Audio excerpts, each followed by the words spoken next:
Hi readers! Welcome to the Paper Tie Book Club Live. We are at week 2 of reading our book, Stephen King's Dr. Sleep. If you are new around here, I'm Monica. I am the writer of The Paper Tide, and we just started doing our book club. This is the inaugural book of the Paper Tide Book Club, Stephen King's Dr. Sleep. I did let readers choose this book. That probably won't happen again. I don't do horror, people. It's not for me. So we'll let people have a little time to log on and get inside the live. I thought that we could start something new, and every week we could talk about how scared I am. I'm sure it'll only get worse. So this week I feel like our book was pretty mellow. There wasn't really anything too terrifying that we read, but that doesn't keep me from being a scaredy cat.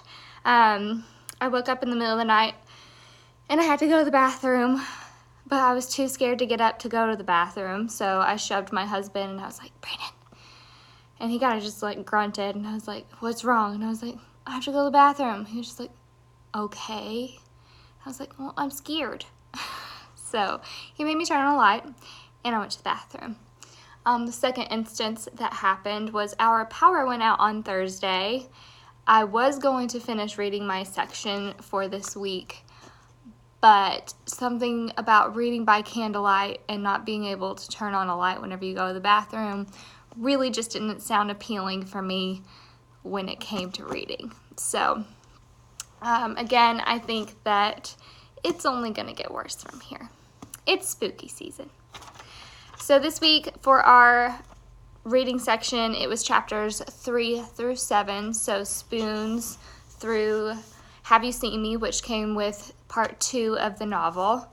So I do have a talking point for about every chapter. So chapter 3 was Abra's birthday party, where we learned that she really has power and not just the shine. I think that was really obvious from the beginning because she could play the piano without touching it. She could change every channel on the TV, but now we saw her do something really physical on a larger scale. So that really gave us some insight into her shine. Chapter 4 was Paging Dr. Sleep and centered around Dan. I really love that Ozzy the cat goes to the patient's room that's about to pass. I had a cat that knew when you were sick. If you were sick, she would come and lay with you. I remember after my younger brother got dental surgery, she laid right on him, and she does not like my brother. So it just made me think of her. That also gave us an insight into Abra being able to tap into other people's minds or tap into an area and view what's happening, which I'm sure will be really important later on in the novel. And we already saw that with Bradley Trevor as well. So that led us into chapter 5 with Bradley, the True Knot. And to me, this chapter wasn't scary.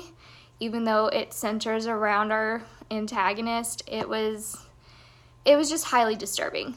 I mean, if you read that chapter, you know it deals with them killing their first child with the shine, and that's a touchy subject to begin with, but then we learn that them making it physically painful on the child releases more steam.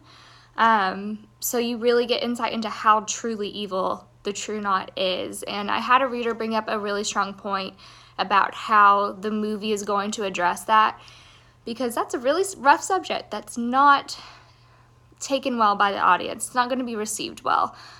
So we kind of think it's going to show them saying, "Oh, it's not going to hurt," and then cut to the woods or something like that, because that's just not going to go over well. But that'll be a hard subject, a hard topic, something hard for everyone to see, and hopefully the movie just touches on it, because that chapter was hard.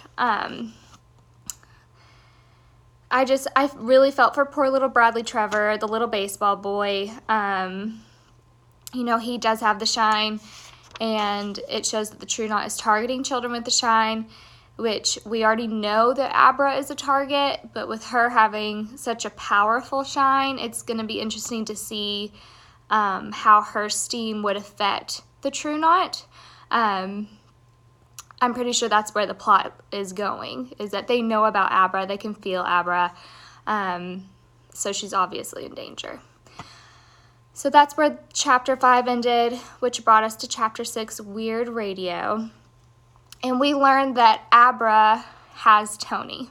And that made me so happy. I thought that that was just a fun little tidbit, that Tony is there protecting Abra, helping guide her through the fear and terror of the shine. But Tony is truly Dan, so that also shows that he's already connected with Abra as well on an emotional level and kind of on a guardian level. In that chapter, we also saw a really human moment with Dan. He helped Billy survive with his little ruptured stomach issue, helped him survive, and also resisted drinking in that situation. And I think that that chapter just gave us, it just showed us that Dan's life truly is better from where we started with him. But my question is, how long is that going to last? Because I just don't feel like Stephen King's going to let him be happy very long. Chapter 7 is where we ended our reading section for this week. Abra's older. She's quite a bit older. She's 11 now. She's learned how to control her shine, but she did tap back into Rose, the leader of the True Knot, but she kicked her out of her mind. Another big tell that she has a lot of power. But that's scary to me, because not only is she a target of the True Knot, but kicking Rose out of her mind, she's made her an enemy now. And so I don't think Rose is going to take that lightly, and I think she's going to end up hunting her rather than just letting her mature like she had said earlier. We ended with the True Knot landing at the Bluebell Campground, and I'm sorry, but I had a big problem with this. The Bluebell Campground is where the Overlook Hotel resided and burned down. So that's Overlook Hotel property. Are we surprised that the True Knot is living there? No. Are we offended that they are using our beloved Southern ice cream name? Yes. Stephen King just tainted that for a lot of people. But I digress. So that's all I have for our topics this week. Thank you for popping in, saying hi. Every Sunday, we are going to be talking about our reading section for the week. This week, we are reading chapters 8 through 13. If you haven't received and printed out your handy-dandy little bookmark reading guide, DM me. I can send you one. I printed mine out and put a little ribbon, is the word I'm looking for, on it. Otherwise, you can go to thepapertide.com and your reading guide is added there. We are almost halfway through the novel, but I think that you could still catch up and read with us through the end. I did have 2 people who messaged me and said, hey, I'm reading Stephen King too. I'm reading Dr. Sleep. Can I pop in? Can you send me a reading guide? And that's perfectly fine. If you want to jump in now, you can. I feel like up to this point, the novel has just been really disturbing. And I feel like this next reading section is going to bring some true horror. And next week, we will definitely have some spooky topics to talk about. So good luck reading. Have a fabulous week, and I'll see you next week.